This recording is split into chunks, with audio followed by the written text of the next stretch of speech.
menyangkut masalah kewenangan dari penasihat hukum di dalam berhubungan dengan terdakwa itu harus selalu diawasi oleh majelis hakim, penuntut umum, dan kepala lembaga pemasyarakatan.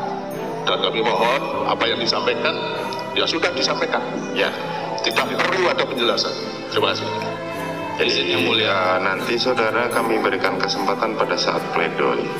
izin yang mulia, kami sebagai terdakwa baik secara langsung ataupun melalui penasihat hukum demi prinsip keberimbangan peradilan, kalau jaksa penuntut umum bisa menghadirkan bukti-bukti dan diberikan waktu yang cukup, kenapa pihak penasihat hukum dari terdakwa tidak diberikan bukti dan kesempatan untuk menghadirkan bukti dalam waktu yang cukup juga.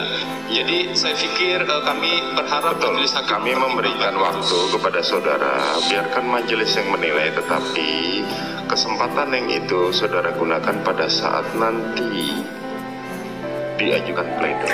Itu nanti kalau untuk jaksa pada saat rekuisitor, ya, lalu penasihat hukum itu pada saat pledoi. Kalau langsung diminta untuk langsung pada pledoi, ya memang itu sebenarnya. Tapi kan di pihak lain diberi kesempatan, ya juga ada saksi meringankan. Buktinya sangat tidak berkualitas dan sangat tidak relevan dengan perkara yang sesuai dengan dakwaan 340 dan 338. Apalagi khususnya mengenai jurisprudensi ya, yang disajikan yaitu jurisprudensi pasal 340 yang terbukti gitu loh. Nah, kalau mereka hanya mengutip ya berdasarkan motif, saya berpendapat ya masih wajar, karena mereka tentu berusaha semaksimal mungkin dalam tugasnya dan supaya hak dari terdakwa itu bisa diberikan. Dan namun memang untuk aturan yang sekarang saya pikir itu ya belum bisa ya. Bagaimana nanti ternyata kalau kesimpulan ataupun bukti tersebut ya digunakan tapi yang dipertimbangkan hal lain. Namun karena motif ini juga menjadi penting ketika perintah itu didasarkan kepada hal yang sifatnya motif. Jadi begini, saya juga mendengarkan keterangan psikolog-psikolog klinik dan sebagainya yang belum adalah psikologi hukum, yang menilai kejiwaannya itu secara spesifik berkaitan dengan penegakan hukum. Ini perlu sekali ya, tentunya psikologi hukum itu mempunyai kaitan dengan penegakan hukum tidak yang umum, seperti disampaikan beberapa ahli yang mengenai psikologi klinik, kemudian psikologi yang berkaitan dengan umum, seperti itu umumnya orang seperti itu. Tapi ketika dalam sebuah perkara yang berkaitan dengan emosi yang tinggi itu di wilayah psikologi hukum itu jelas kenapa dia sampai takut ya. Ini kalau saya sebut Eliezer takut dan dia harus melaksanakan perintah itu. Nah ini kalau secara umum memang takutnya itu kalau dia tidak mungkin ditembak juga dia karena ada senjata dipegang oleh yang menyuruh. Itu kalau umum. Tetapi kalau spesifik di penegakan hukum, di wilayah penegak hukum itu mestinya berbeda. Dia takut karena mungkin dia akan dipersulit pangkatannya, kedudukannya di jabatan itu. Nah kalau ini tentu bertentangan dengan hak dari orang yang diperintah dan tidak dibebankan pidananya, karena ini bukan soal ancaman, ini soal jabatan. Nah, tembak ini tembak mati atau tembak peringatan atau tembak kaki, andai kata ini error in subjekto maksud saya, ini error in objekto bahwa Sambo tidak memerintah untuk mematikan. Misalnya ini beralih jauh, ini beralih sangat jauh, bahkan mungkin terdakwa utama yang disebut utama, padahal bagi saya kalau kita membaca pasal 55 utama itu ada pelaku yang melakukan, kedua itu baru orang yang menyuruh dan baru orang yang terkait ya. Nah ini seperti itu, tapi di perkara ini dibalik ya, pengertian pasal 55 itu menjadi yang nyuruh duluan, dan itu diperiksa dengan ketat sekali. Yaitu disebutkan yang pertama pelaku, yang menyuruh, baru ikut serta. Tiga hal inilah atau tiga peran ini menjadi satu pasal ini, baru pasal 56 dan 57 ya untuk ancaman hukumannya untuk yang beri fasilitas itu undang-undang ya. Desain perbuatan itu kan ada dua analisisnya, analisis perbuatannya seperti apa dan hal apa, dan analisis yuridis. Yang kita bicara kriminalnya diturunkan pelaku dulu yang melakukan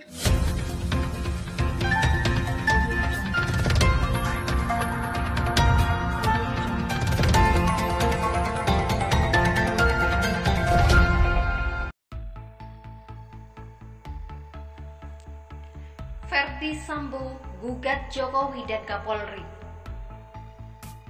Mahfud MD angkat bicara. Katanya apapun keputusan banding saya terima.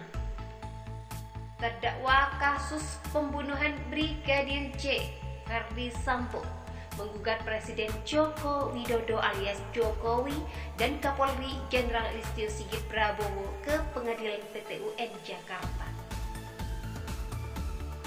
Gugatan tersebut langsung ditanggapi oleh Menteri Koordinator Bidang Politik Hukum dan Keamanan Mahfud MD. Mahfud mengatakan gugatan Ferdi Sambo yang tak terima lantaran dipecat Polri itu hanyalah gimik semata. Sebab proses hukum sidang kode etik dinilai sudah selesai. Menurut saya, gugatan Sambo gimik saja, sudah selesai kok, dan itu hukum administrasi. Tindakan Presiden hukum administrasi, ujar Mahfud di lingkungan Istana Kepresidenan Jakarta, Jumat 30 Desember 2022. Oleh karena itu, mantan Ketua Mahkamah Konstitusi MK ini meminta publik fokus pada proses peradilan yang tengah dijalani Ferdi Sambo dan para terdakwa pembunuhan Brigadir J lainnya.